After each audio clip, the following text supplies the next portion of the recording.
दूर किसी जंगल में भूरी चिड़िया रहा करती थी। उसका रंग सांवला था और वह बहुत ही काली थी। कुछ दिन पहले ही उसके पिता की मौत हो चुकी थी। भूरी चिड़िया अपने माँ के साथ रहा करती थी और मजदूरी कर कर अपना गुजर बसर किया करती थी। और फिर एक दिन की बात है, भूरी चिड़िया की सहेली टुनटुनी चिड़िया उससे मिलने के लिए आती है। टुनटुनी चिड़िया देखने में बहुत ही सुंदर थी, इसीलिए उसकी शादी बहुत ही समय पहले हो चुकी थी। उधर भूरी चिड़िया बहुत ही संभली थी, इसीलिए उससे शादी करने के लिए कोई भी तैयार नहीं था।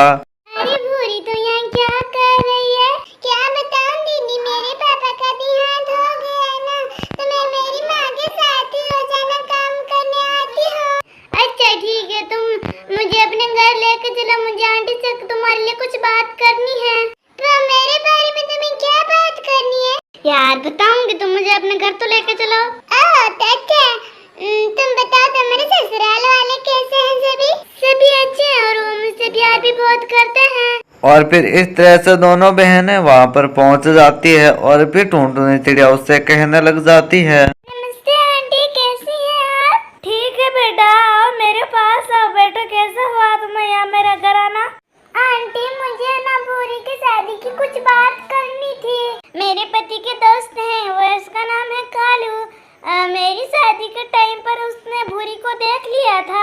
उसका भूरी बहुत ही अच्छी लगती है। आप कहें तो बात आगे बढ़ाऊं? हाँ तो बेटा, इसमें बुरी क्या बात है? मैं भी चाहती हूँ कि मेरी बेटी को एक अच्छा सा जीवन साथी मिल जाए। टूने, कालू को कोई परेशानी तो नहीं है मेरी भूरी के रंग के कारण? नहीं आंटी जी, कालू को भूरी के रंग की कोई परेशानी नहीं है। उसे तो भूरी बहुत ही अच्छी लगती है, उसको तो भूरी पसंद है। लेकिन भूरी से कालू कल की कल ही शादी करना चाहते हैं। ठीक है बेटा, कालू चाहे तो मैं मेरी बेटी का हाथ कालू को देने के लिए तैयार हूँ। हम लोग गरीब है, ज्यादा कुछ दे नहीं पाएंगे। ये सब कालू को बात पता तो है ना?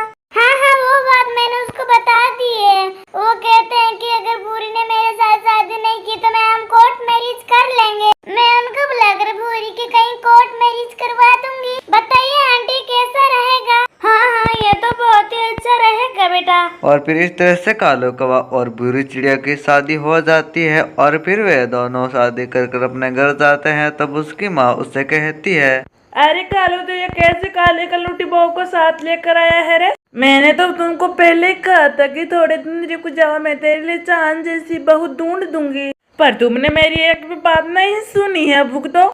अरे माँ, भले ही भूरी चिड़िया दिखने में सांवली हो, लेकिन वे दिल की बहुत ही अच्छी है। मैं इसे बहुत प्यार करता हूँ, तो मैं भी इसको बहुत स्वीकार करना ही होगा। मैं इस काली कलूटी बहू को अपनी बहू स्वीकार करना नहीं चाहती हूँ। भूरी चिड़िया अपनी सास की बातें सुनकर फूट फूट कर रोने लग जाती है। अरे भूरी चिड़िया, तुम मत रो। अगर तुमको माँ स्वीकार नहीं करती है तो मैं तुमको लेकर कहीं दूसरी जगह चला जाऊंगा, तुम मत रो। सुंदरी कवि कालू कौवे की ऐसी बातें सुनती है तो वे कहती है, नहीं बेटा, ऐसा मत कर, मुझे बुढ़ापे में मत छोड़ जा बेटा।